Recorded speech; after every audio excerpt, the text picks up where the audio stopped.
없이 아무것도 없는 줄 믿습니다. 그래서 할렐루야 한마디로 했는데, 이 할렐루야라고 하는 이 의미는 이와 같은 여러 가지의 그 모든 것들을 그분이 주관하시는 분이시기 때문에 우리가 그분께 다 찬양을 드립시다 라고 하는 의미죠. 오늘 여러분들의 삶의 한 주간에도 할렐루야로 하나님께 영광 돌리는 일들이 많았으면 좋겠습니다. 다시 한번 찬양에 감사함을 드립니다. 오늘 네 가지의 축복이라고 하는 말씀을 같이 나누는데, 우리에게 복을 주시는 분은 아버지 하나님이심을 믿습니다. 그렇기 때문에 우리가 그 복도 그분께 요청을 해야 할 줄로 믿습니다. 밑에 지방에 이렇게 수해를 복구하느라고 애를 많이 쓰고 있는데 2, 3일 만에 또 비가 많이 와서 고생을 많이 하는 것들을 아마 뉴스를 통해서 여러분들이 듣게 되었을 거예요. 이러한 사회의 그 어떤 회복을 위해서 들어가는 그 부대 비용이 조 단위에 이르게 된다라고 이렇게 하는 말들을 들어봤을 거예요. 그런데 이런 것들이 없게도 하시는 하나님, 또 있게도 하시는 분이 하나님이세요. 우리가 서로 간에 지지 않기 위해서 핵무기들을 이렇게 만들고 하는 것들에 대해서 해야 된다 그 마음을 가지고 있지만, 또 북에서는 무슨 기념일을 대비해서 또 어떤 핵 실험을 하려고 하는 그런 조짐이 보인다, 그렇게들 또 얘기하고 있고, 또 IT라고 하는 나라에는 이 허리케인이 이렇게 또 쓸고 가서 한 330명의 그 사망자가 일어날 정도로 이렇게 무섭게 그 어려운 일을 경험을 했고, 또 미국도 한 주에 그 300만 명이라고 하는 그 이재민들이 발생을 했다. 그러니까 우리가 어떤 핵무기보다도 무서운 것이 이 자연의 신이 아닌가 하는 이런 생각을 다시 한번 우리가 가져옵니다. 이런 자연을 통해서 때때로 하나님의 그 통치하심과 또 우리 삶의 자리 속에 내가 하나님이다 라고 하는 것을 드러내실 이런 자연의 두려움 앞에 우리가 하늘을 다시 바라볼 수밖에 없게 만드시는 그런 하나님의 그 권능, 이것을 우리는 찬양할 수밖에 없고, 또 그 심 앞에 우리가 오늘도 두려운 마음과 또 존귀한 그러한 마음을 이렇게 표현하기 위해서 이렇게 예배를 드리는 거죠. 이러한 심을 가지고 계시는 우리 하나님 앞에 여러분들이 있어야 할 것과 필요한 것들이 있을 때마다 구하시기를 간절히 축복합니다. 미국 방송인 폴 합이라고 하는 분이 이런 얘기를 했어요. 어떤 날에 5살 아이 꼬마를 데리고 엄마가 함께 식료품 그 마켓에 이렇게 쇼핑하러 간 거예요. 식료품점에 갈 때마다 이 5살 배기 꼬마아이는 항상 엄마에게 초콜릿 쿠키를 사달라고 이렇게 졸라댄다는 거죠. 그러니 엄마는 그럴 때마다 아이에게 사주곤 했는데, 그날따라 아이의 엄마가 아이에게 이 쇼핑카에 아이를 올려놓고 들어가면서 아이의 다짐을 했어요. 오늘만큼은 초콜릿 쿠키 사달라고 하면 안 돼. 그거 사주면 안 되냐고 물어도 안 돼. 다짐을 한 거예요. 그래서 그렇게 단단하게 다짐을 받고 아이를 손수레에 태우고 식료품 안으로 들어갔어요. 처음엔 아이도 구체하지 않고 잘 참아냈어요. 그런데 손수레가 쿠키가 있는 그 섹션에 도착하니까 갑자기 아이가 손수레에서 벌떡 일어나면서 엄마 초콜릿 쿠키다 이러면서 사달라고 한 거죠. 엄마가 초콜릿 쿠키를 사달라고 하는 이 아이에게 또 으름장을 놓습니다. 내가 묻지도 말고 사달라고도 하지 말고 그렇게 당부했지 절대 안 돼. 그러면서 말을 하니까 아이가 어쩔 수 없이 다시 손수레에 주저앉았습니다. 아이는 그래도 이 초콜릿 쿠키를 먹고 싶어하는 그 욕구가 계속 있는 거죠. 엄마는 으름장을 놓아서 이렇게 눌러놓고 그리고 통로를 따라서 다시 쇼핑이 시작되었습니다. 그러다가 어떤 품목을 찾기 위해서 다시 쿠키가 있는 섹션으로 오게 된 거예요. 그러자 아이는 다시 일어나서 엄마 제발 이번 한 번만 초콜릿 쿠키 사주면 안 돼요? 이렇게 물은 거죠. 또 엄마가 그럽니다. 안 된다고 했지? 더 이상 그 얘기 꺼내지도 마라. 알았지? 또 으름장을 놓고 아이가 또 너무 엄마가 당황하니까 그저 또 주저앉아서 기가 죽어가지고 입을 꼭 다물었어요. 그렇게 쇼핑이 다 이렇게 끝나는가 싶어서 계산대 앞에까지 갈 때 꼬마는 이제 이 계산대에서 계산하고 나가면 이제 자기는 초콜릿 쿠키를 못 먹는다 하는 이런 생각이 있는 거잖아요.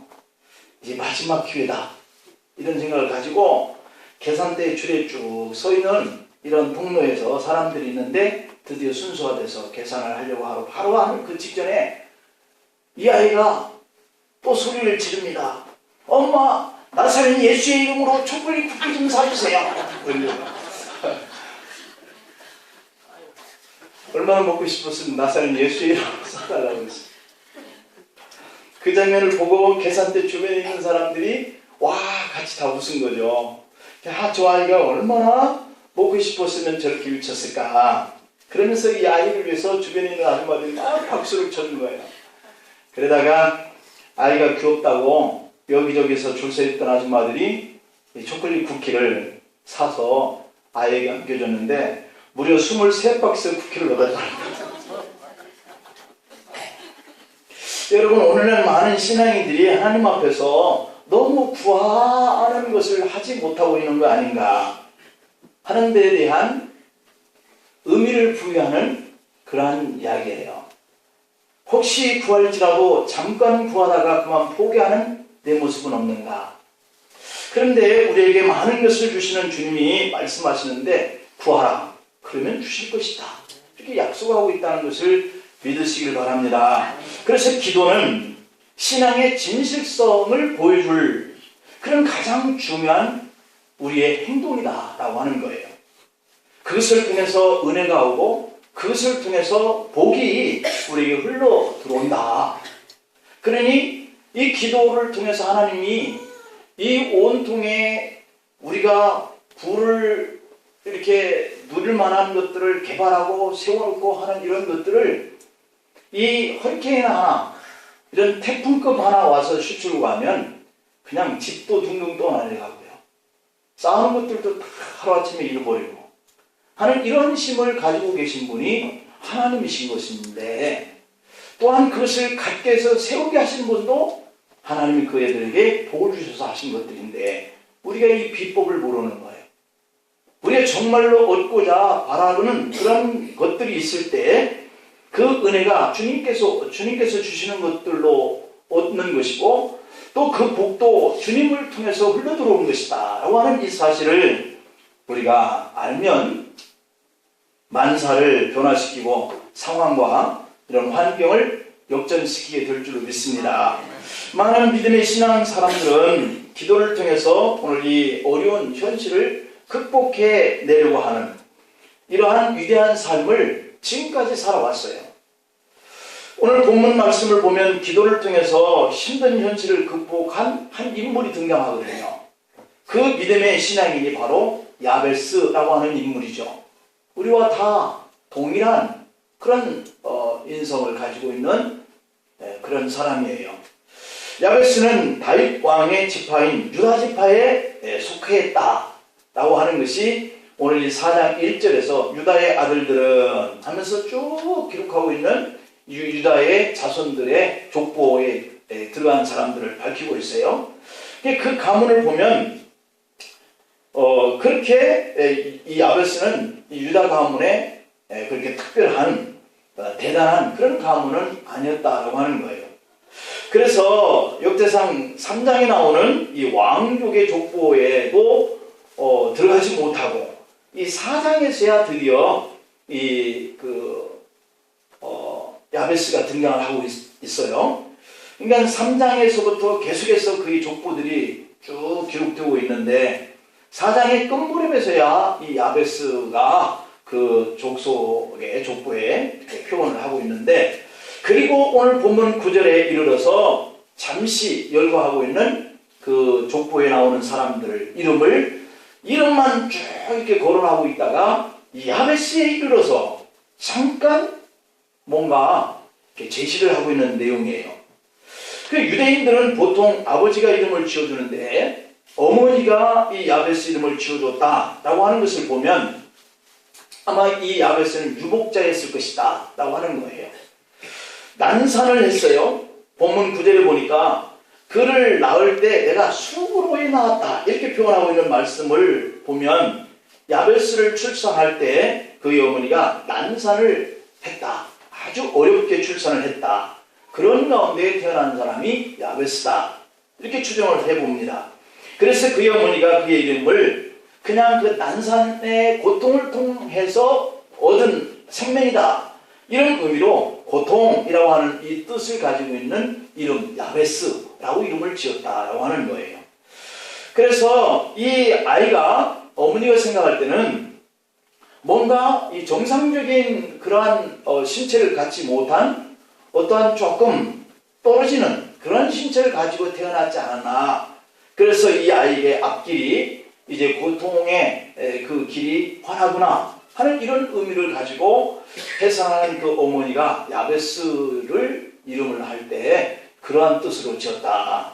그러니까 네가 고생문이 환하겠다. 이런 의미로 야베스라는 이름을 지은 거예요. 오늘 본문 9절에 보면 이 야베스는 다른 어떤 형제들보다 좀 존귀한 자다. 이렇게 표현을 하고 있거든요.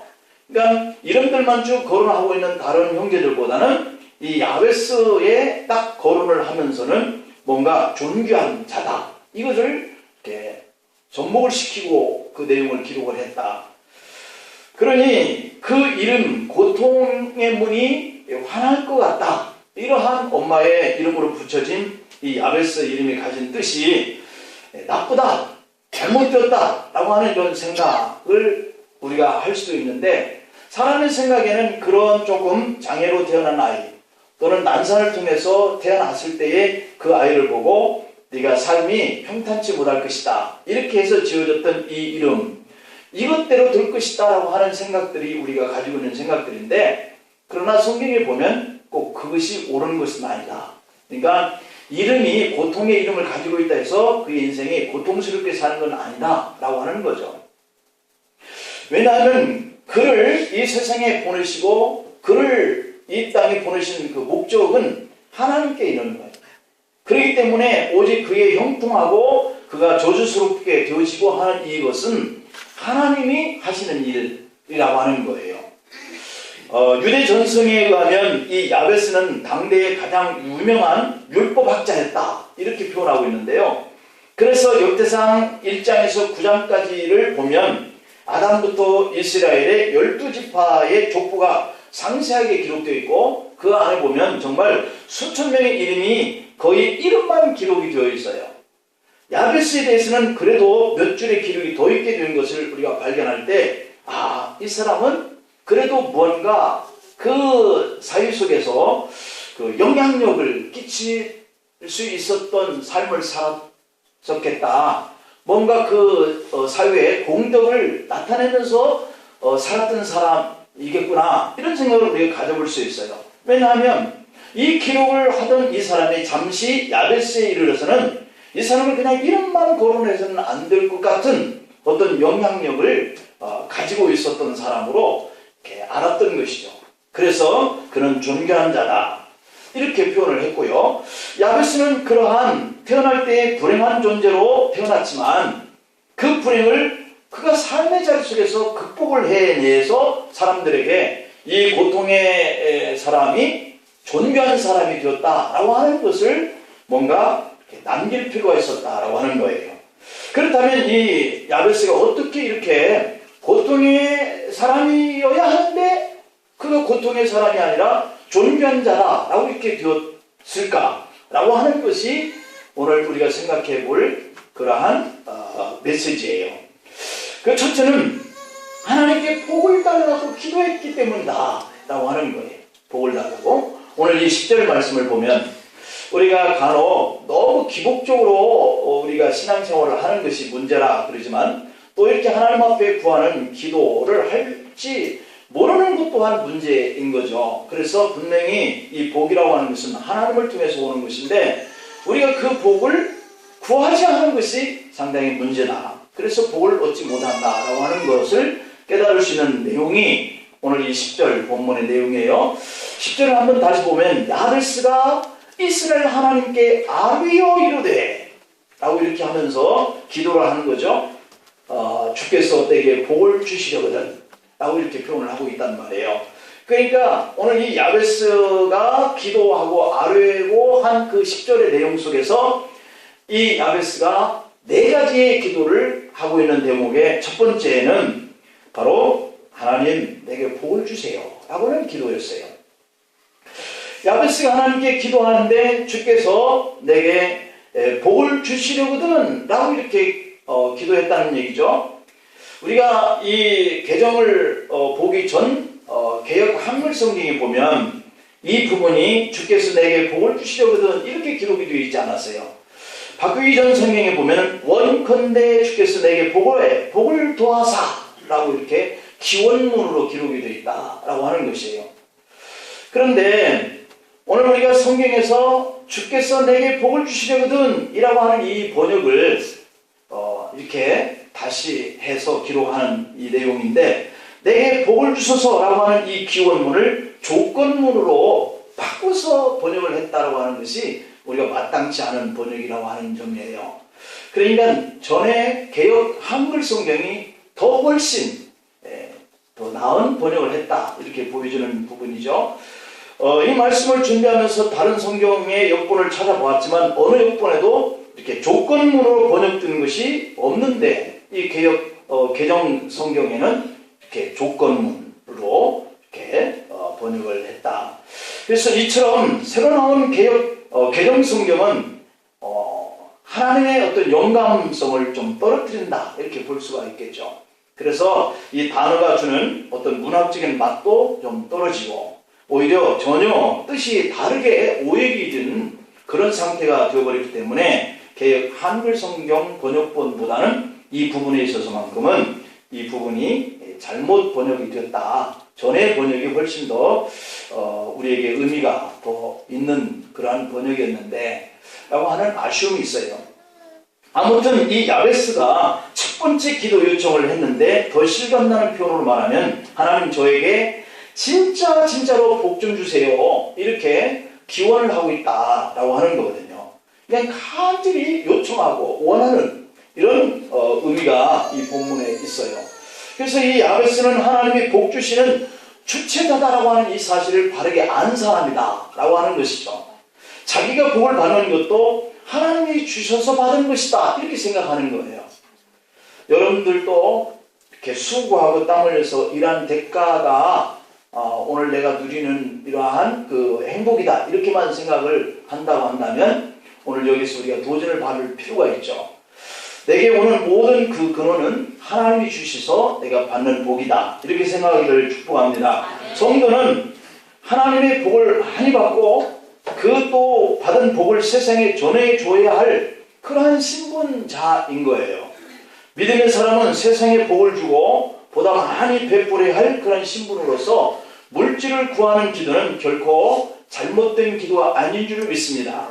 성도에게 축복은 권리가 아니라 의무예요. 왜냐하면 나누고 베풀고 배려하는 이런 삶을 사랑이다 한마디로 이렇게 표현할 수 있다면 그렇게 해야 하는 것이죠. 그것이 주님이 우리에게 복 주시는 의미인데 근데 나 혼자 잘 먹고 잘 살려고 하는 이러한 아집과 집착에 빠져 있는 이런 상태의 삶은 이 복이 내가 노력한 대가로 얻은 것이지 라고 하는 결과물이라고 볼 수 있죠.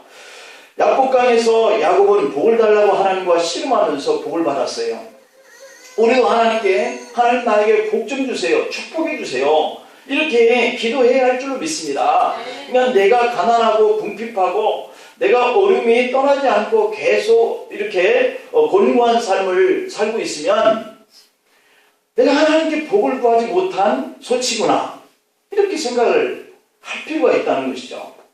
길을 갈 때도 운전할 때도 버스를 탈 때도 아침에 일어나서도 저녁에 잠잘 때도 계속 하나님 저에게 복 주세요. 복 주세요. 저를 축복해 주세요.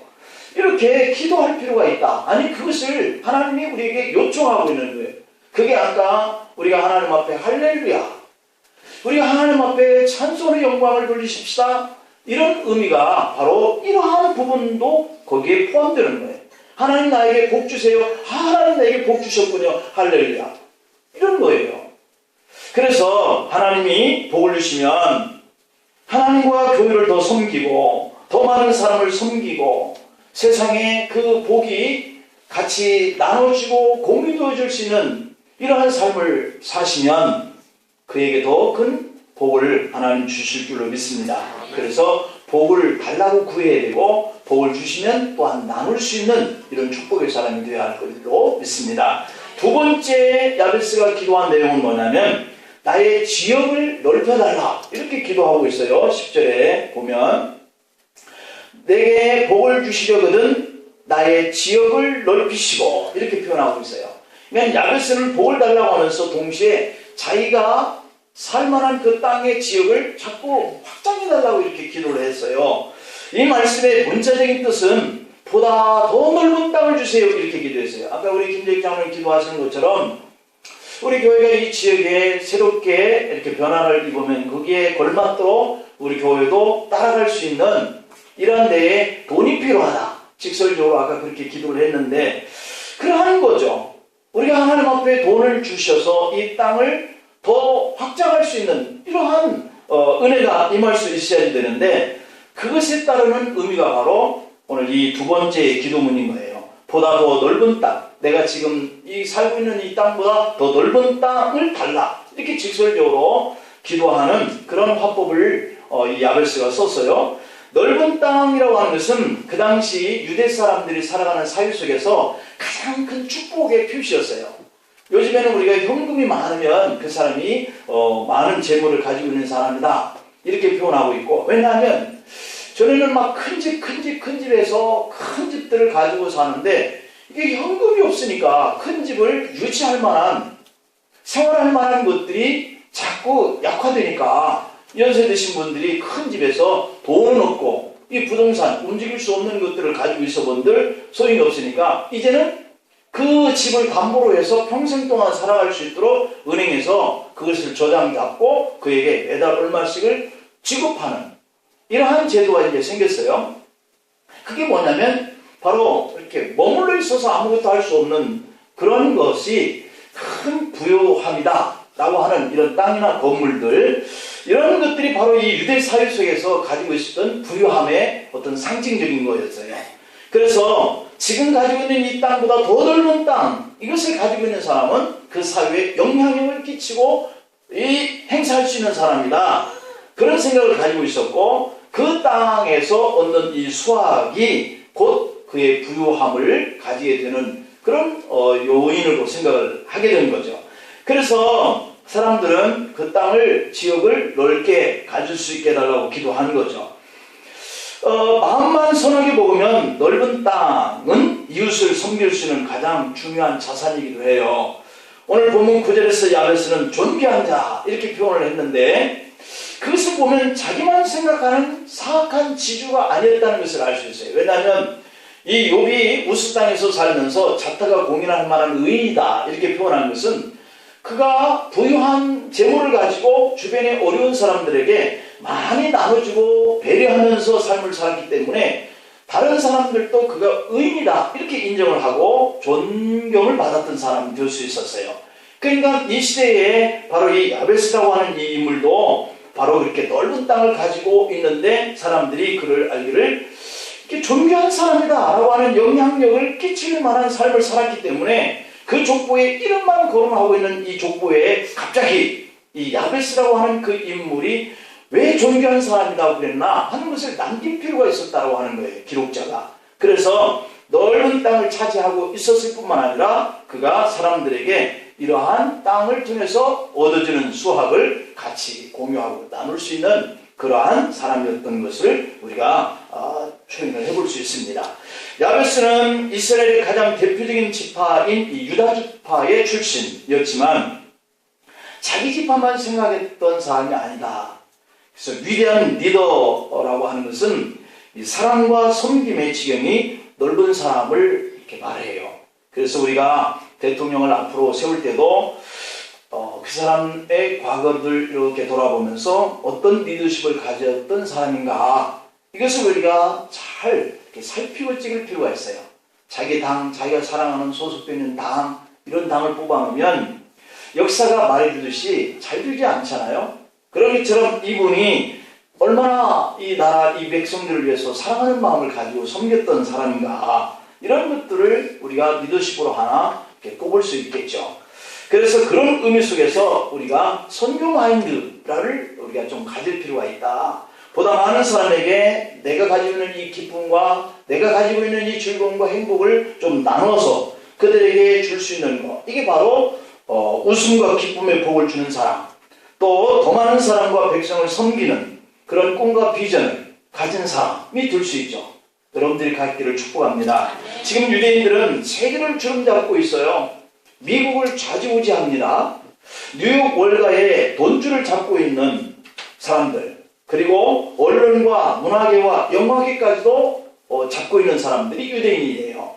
또한 수소폭탄이나 원자폭탄, 원자력, 잠수함과 같은 첨단 무기를 만든 사람도 유대인이고, 나사의 과학자들 중에 절반이 유대인이고, 노벨 수상자의 30%가 유대인이고, 지금 100만 명의 미국 변호사 중에 20%가 유대인이고, 뉴욕 의사의 절반이 유대인이다 라고 하는 거예요. 이렇게 유대인의 영향력 이상의 영향력이 우리 한국에, 우리 자녀들에게 어떠한 그 꿈과 비전이 되었으면 참 좋겠다는 생각이 듭니다. 그러한 복이 우리 민족의, 우리 후손들에게도 임하기를 간절히 축복합니다. 지금 우리나라는 선교사를 전 세계에 미국 다음으로 많이 파송한 국가가 되었어요. 그만큼 우리가 영향력이 이제 생겼는데, 이것이 정치도 그렇고 경제도 그렇고 사회도 그렇고 문화면에서도 각 분야 속에서도 나타날 수 있었으면 좋겠으니까 이러한 지역을 넓혀달라고, 여러분들이 자신의 지역도 넓혀달라고 기도해야 할 필요가 있고, 이 나라의 이런 분야도 지역을 넓혀달라고 기도할 때마다 기도할 수 있는 우리가 되기를 축복합니다. 야베스가 세 번째 기도한 내용은 주의 손으로 나를 도와달라, 이렇게 기도하고 있어요. 주의 손으로. 오늘 본문 10절 보니까 야베스가 주의 손으로 나를 도우사, 이렇게 기도하죠. 이 구절을 보면 그가 사람의 힘만으로 이룰 수 없는 큰 꿈을 가졌다라고 하는 것을 알 수 있어요. 여러분, 우리가 할 수 있는 힘은 너무도 미흡해요. 우리가 가정에도 뭔가 기도 제목을 놓고 자녀들을 보면서 기대감을 가질래야 내가 가지고 있는 이 힘이 너무 없기 때문에 기도의 어떤 그 꿈도 그냥 작아. 자녀를 위해서 기도하는 것도 너무 작아. 왜냐하면 내가 보여지는 것, 내가 가지고 있는 것이 그것밖에 없으니 마치 큰 것을 놓고 기도하는 것은 우리가 그냥 허공에다 대고 하는 기도처럼 생각되어지기 때문에 그 기도가 자신도 믿어지지 않기 때문에 구할 수가 없어요. 그렇기 때문에 오늘 우리도 야베스처럼 기도에 운신의 폭을 좀 넓힐 필요가 있다. 왜냐하면 어차피 내가 살아가는 이 과정에 힘으로 할 수 있는 것들은 너무도 없기 때문에 내게 복을 주시기도 하고 내게 어렵게도 하게 하시는 분이 하나님이시다 라고 하는 그분 앞에 어려움이 올 때마다 기도하는 것, 우리가 꿈을 좀 크게, 비전을 좀 넓게 이렇게 구할 필요가 있는 줄로 믿습니다. 그래서 우리도 그처럼 내 힘만으로는 이룰 수 없을 정도의 큰 꿈을 하나님 앞에 간구하시기를 바랍니다. 어떤 장로님이 간증하시는데 건축업을 하는데 10년 전에 하나님이 단기간에 1000배의 축복을 주셨다는 거예요. 여러분, 그런 축복은 사람의 노력만 가지고는 안 될 줄로 믿습니다. 그것이 하나님의 축복이었다, 이렇게 고백하는 거예요. 사람이 땀을 흘리면서 성실하게 먹고 살면 먹는 일에는 전혀 지장이 없는 것은 자기의 어떤 의지와 노력에 달려있다고 봐요. 그러나 자기가 노력하고 수고하고 의지를 불태웠는데 자기가 생각하는 것보다 훨씬 더 많은 것을 얻는 것. 이 제자들이 배를 띄워서 고기를 밤새껏 잡았는데 한 마리 잡지 못했는데 말이죠. 주님께서 그물을 깊은 데 가서 던져봐라. 그랬더니 엄청난 고기의 그물에 고기가 잡혔는데 새 배의 최고 가라앉을 만큼 되었다. 이게 뭐 몇천 배 아니겠어요? 내가 노력한 결과는 너무 없는데 하나님이 주시는 그 축복이 그들에게 임했는데 새 배가 넘치는 거예요. 이게 바로 사람이 원해서 수고해서 얻을 수 없는 그 축복을 하나님 주시는 것이다 하는 것을 이렇게 깨닫는 사람의 고백인 거예요. 그러니 이삭처럼 100배의 축복을 받고 그 장로님처럼 단기간에 1000배의 축복을 받으려면 하나님 앞에 끊임없이 기도해야 할 그러한 의미를 우리가 발견해야 돼요. 꿈과 비전이 클수록 혼자 힘으로는 그것을 이루지 못해요. 기도는 하나님의 손을 움직이게 하는 지상 최대의 수단인 줄 믿습니다. 사실상 모든 축복은 하나님을 온전히 의뢰할 때 가능한 거예요. 우리가 세상을 살면서 하나님을 높이고 하나님을 만나는 것을 기뻐하고 하나님께 의지하는 사람을 반드시 더 크게 쓰시는데 꼭 1등만 하는 사람에게만 그렇게 하시는 분이 아니세요. 하나님이 주시는 은혜는 어찌 보면 20등을 해도 꼴찌를 해도 얼마든지 하나님께 은혜를 얻으면 복이 임해요. 2016년 8월 5일부터 시작되었던 제31회 리우데자네이루에서 올림픽이 열렸죠. 브라질.